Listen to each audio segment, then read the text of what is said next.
Hi, this is Shannon. Thanks for joining me on my channel today, No Shelf Control. I wanted to come back and talk to you about a couple of the books that I finished in the month of January. I finished two and just wanted to tell you sort of what I thought about them, what I took away from them, and whether or not I would recommend them for you. So the first of those books is The Charmed List by Julie Abe. I talked about that in my January TBR video.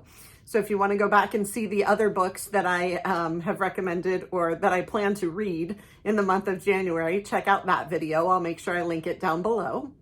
The Charmed List is romance and magical realism. It is not going to change your life. It is a light, fluffy read. It's a bit of a palate cleanser from anything heavy you might be reading.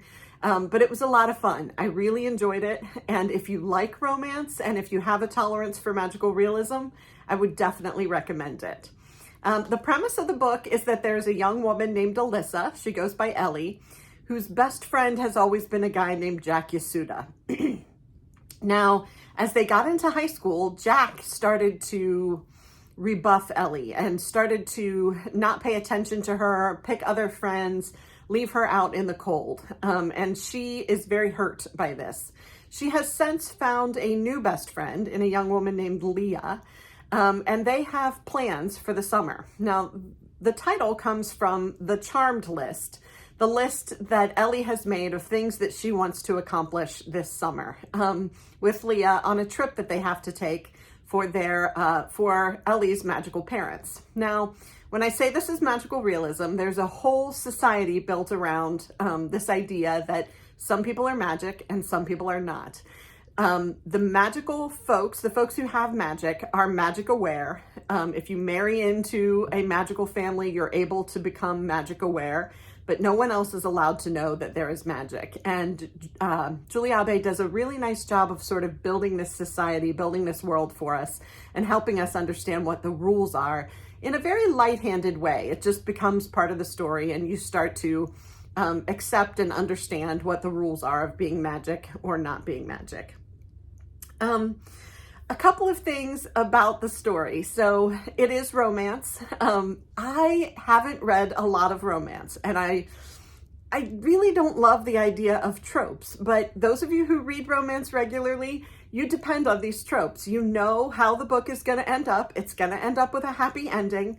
All romances do, and I struggle with that. I want to be surprised. I don't necessarily want to know what's going to happen.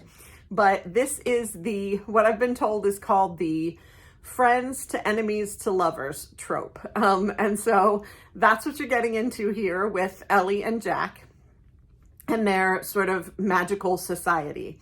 Now, I'm not going to tell you what happens. Elli and Leah get into a bit of a pickle, and it turns out that Jack and Elli end up having to spend the summer together. So there are a lot of things that I love about this book. It's very inclusive. Leah, the best friend, is portrayed as queer. She has a crush on one of the neighbor ladies who runs a tea shop or a bakery. I think it's a bakery. Elli's family actually runs a tea shop. There's also some inclusivity around disability and being a little different. Elli was born with a cleft palate, and part of what built her strong relationship with Jack is that he supported her growing up when she had to have surgeries, when she had to go to the doctor. They were very close. They bonded as little kids, and he was always her support person.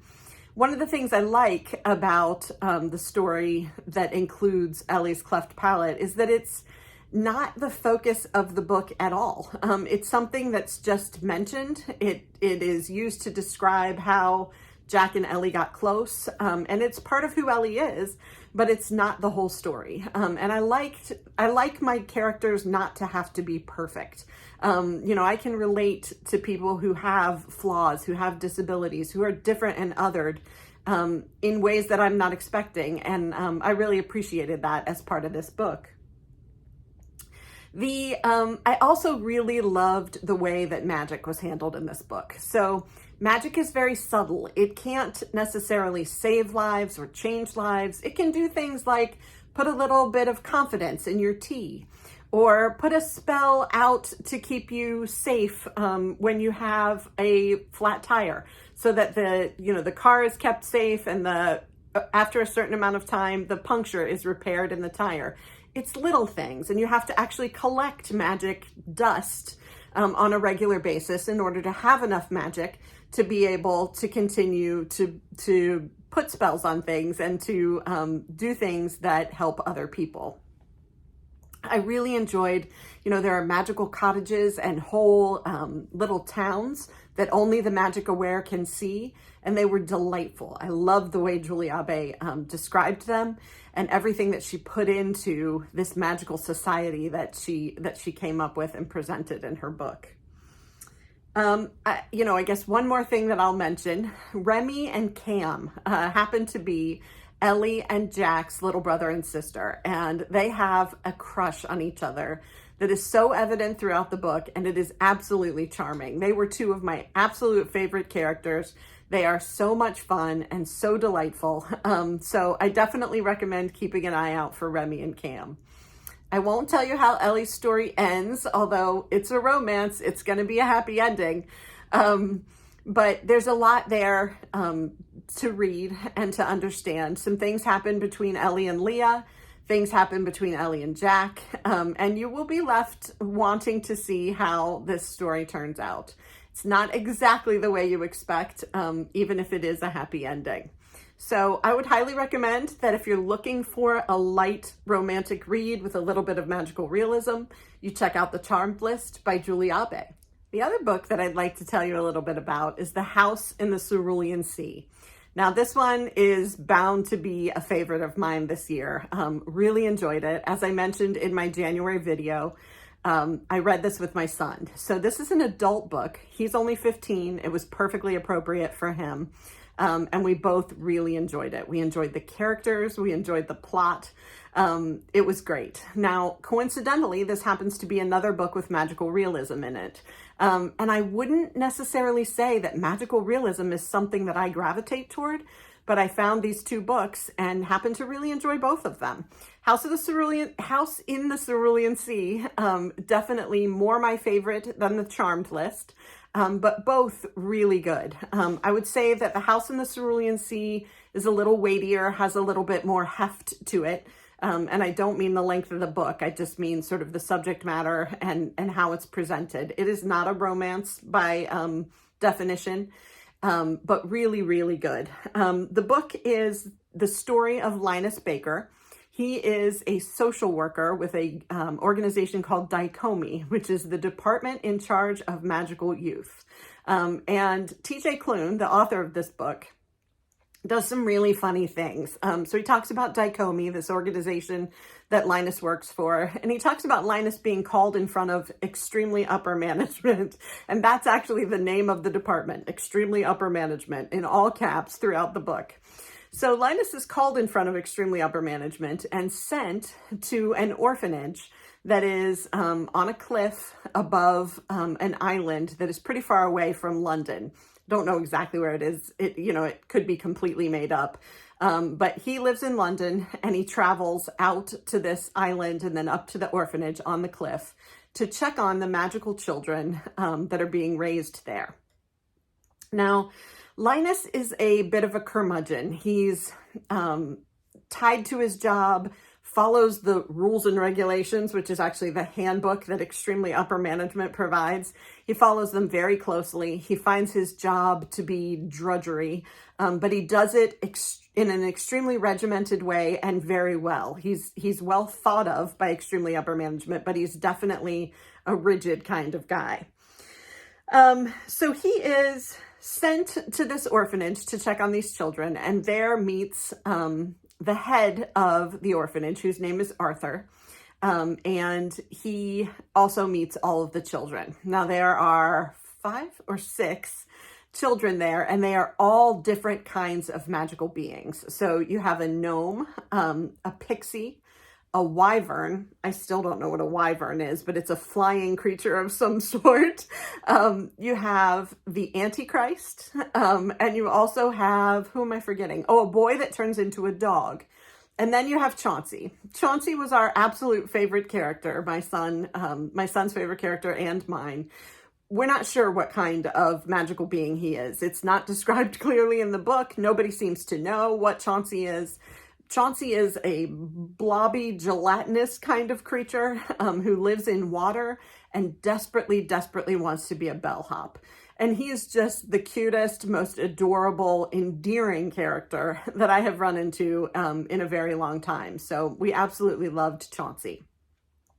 One other thing that I should tell you about Linus is he is gay and very attracted to Arthur at the orphanage. He tries to fight that, and you'll see how it turns out, but he's definitely attracted to Arthur. Now, you'll hear me talk in almost every review that I give about inclusivity. And when I was thinking about The House in the Cerulean Sea, I'm not sure if there are actually any straight couples in the book. So there are a lot of gay couples, a lot of bisexual couples, couples of all mixes and kinds, but I'm not sure that I can actually think of a straight couple that was in the book. And TJ Klune talks about himself in the author's note as being part of the queer community and talks about how important it is to him to represent the queer community in a way that is positive and representative of what he experiences, in his day-to-day life.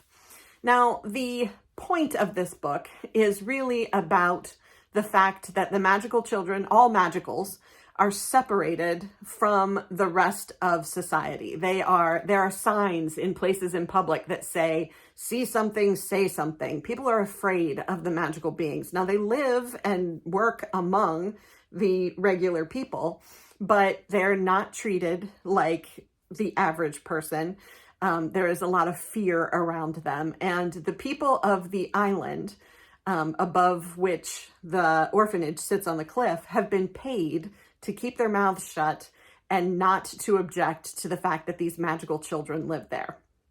So you can see it's a tense relationship, and that is apparently representative of how the magicals and non-magicals live throughout this society.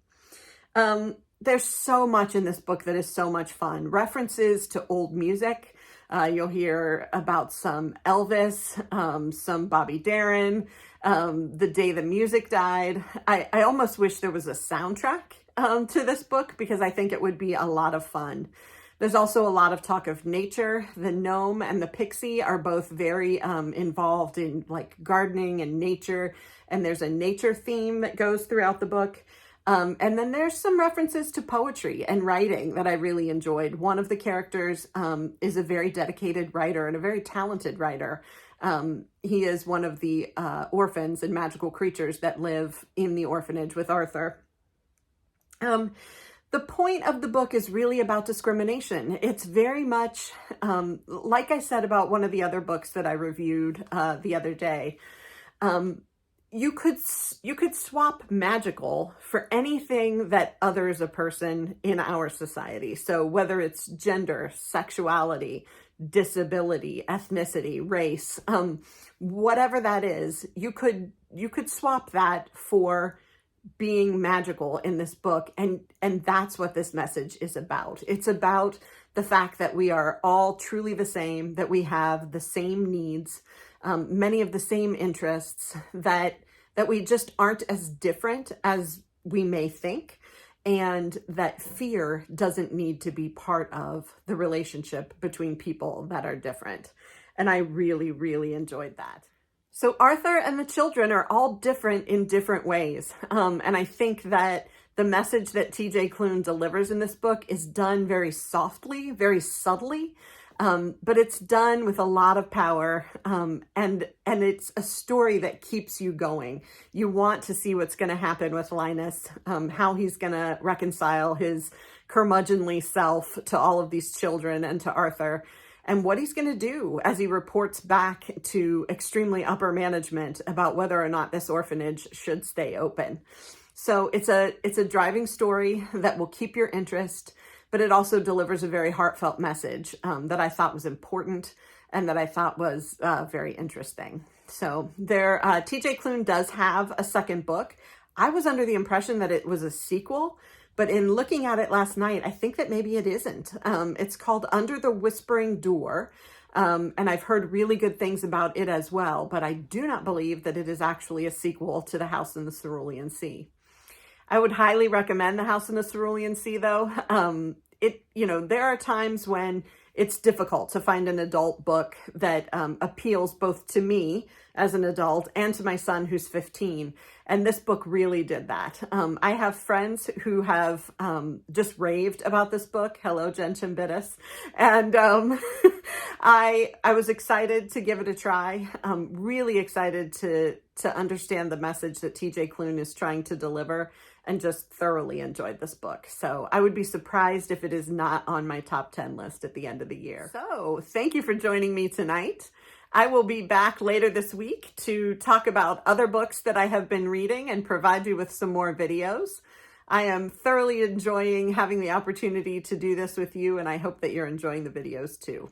If you are, please like and subscribe, and I will see you soon. Thanks.